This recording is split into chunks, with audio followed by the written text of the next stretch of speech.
specialized, and you know, it's a specialty. I don't believe you can be a master at the end of the day. People have specialties. I know I have my limitations in the IT world. There's some stuff I don't care to get involved in, and with colleagues that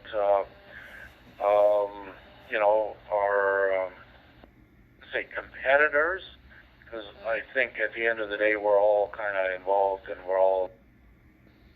But I'm more than happy to hand off something if it's not something I want to do, or if I know somebody that's better off capable, I would as soon as hand it off to them. And you know, it's a two-way street. What goes around, and I've received work, I've given work away, I've received work, and you know, it's way out. Not an issue there whatsoever. But yeah, 3D printing.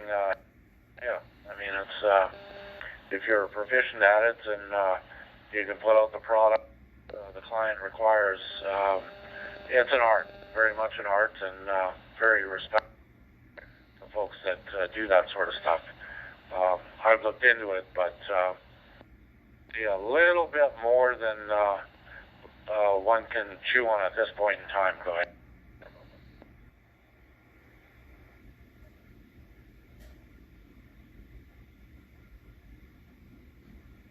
Not hard to learn. It's just there's a real learning curve.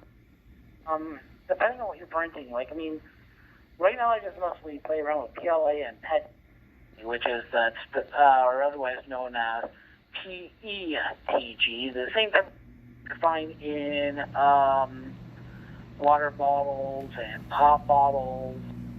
That's the plastic I'm usually playing around with right now.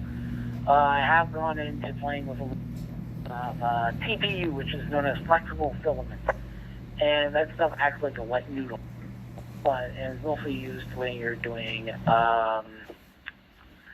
like, what's the format I want to use? Direct drive, which is the format where the feeder into the nozzle and pushes the filament through, because it won't go through a tube or anything like that.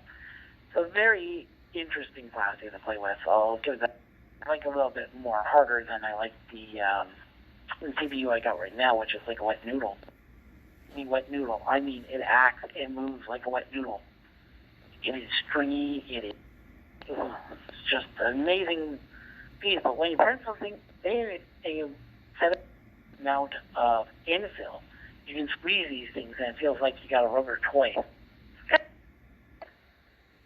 Not for a first-time printer. I usually recommend PLA, it's the easiest to work with, and maybe you can put that G right after you're done with that.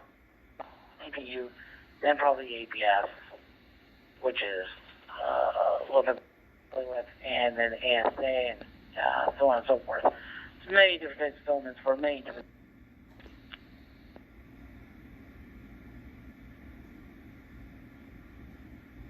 FUC of E7JX. Yeah, wow. You know, you get all these different types of plastics, and yeah, and I would pretty good learning curve. Try out your settings right. You can produce whatever it is you want to produce. Hardness levels obviously are a big thing here. You know, heating, cooling times, that sort of stuff. Yeah, it's an art, and I know companies locally here that have specialized in that, and you need. I mean, they can manufacture it if you can give them a drawing, and it's compatible with it. They can spit out a product pretty quickly. Very much a pay-as-you-play kind of setup. But if you need the part, then they're available. But yeah, awesome. It's something that I don't know how quickly here. A lot of my business is IT work, and I have a very high-end laser printer that I use for generating invoices, and I mean, 1200 DPI on a laser printer, and my invoices come out pretty sharp. I get a lot of comments on the quality. I use 24, 28 pound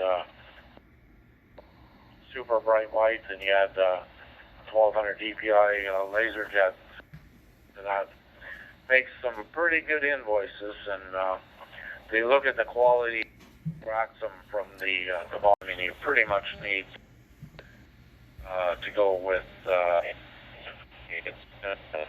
I've got that. It's a Canon. It's got 12 ink cartridges. It's a wide format. You can do inches wide by 100 feet long.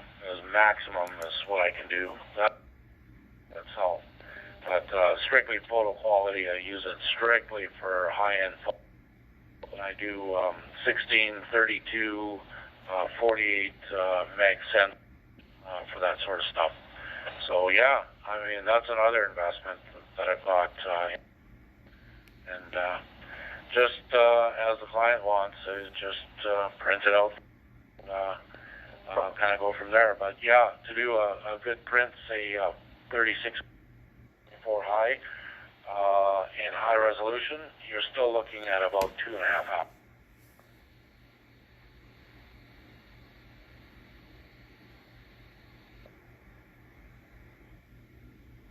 Yeah, definitely agree on that. Yeah. Yeah, no, for us though, you know, like some prints, I have me about 5 days, which is not really that much. I mean, I've seen prints take weeks, depending on what you're printing, and depending on how good a quality you want.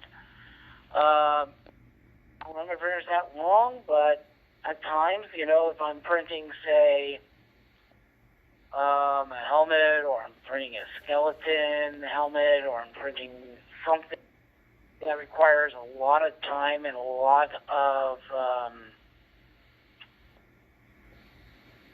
format and how it puts it together, and it says it's going to take like 3 to 5. I'll run it for 3 to 4 days. I don't really like doing that, but I got software installed on my. Any of them decide to, I don't know, want to combust.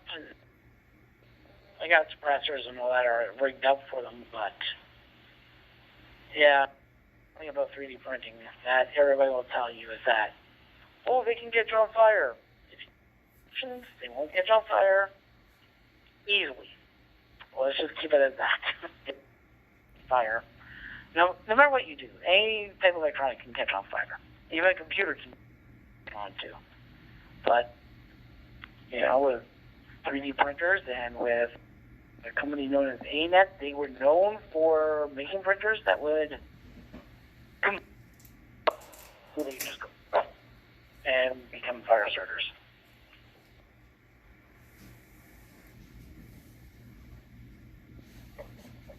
V8 U7JX. You had plastic and heat. So plastic is the fuel, heat is igniter. The other, sooner or later, things are going to catch fire. And like electronics, I mean, batteries catch fire in UPSs, and I've actually done a couple of cleanups as a result of UPSs burning up inside, and yeah, not a pretty sight. Not a pretty sight at all. Fortunately, everything was contained within the metal chassis, put it in, self-contained, and lots of smoke damage and stuff, but it's, and, you know, anytime a battery's involved, like plastic, a matter of adding some way, shape, form, or another, and Houston, we have, so to speak. Hey, Ron, listen, I should go. calls I got to make here. I just realized, holy smokes, when we're having fun. Nice chatting with you, and I've heard you in there before, and I'll catch up with you again. This 3D printing, yeah, interesting. It'd be nice to get a little bit more information. Sounds like you got that well under control. Wow. With you, thank you very much, and you have yourself a good evening.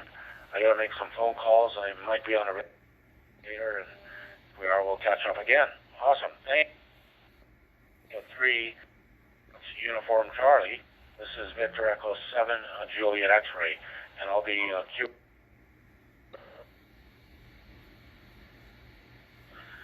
Yeah, definitely. Victor Echo 7 Juliet X-ray. This is the. Yeah, no. If you want to have a look at any of my work that I've been doing, I posted. You just look up Canadian Maker Project. That's why I call myself on YouTube. And videos, but also, thanks for the QSO. Always. So I'll give you my 73s and the VA3 clear. Yeah, good, Rob. Sorry, what was the website, the YouTube channel again?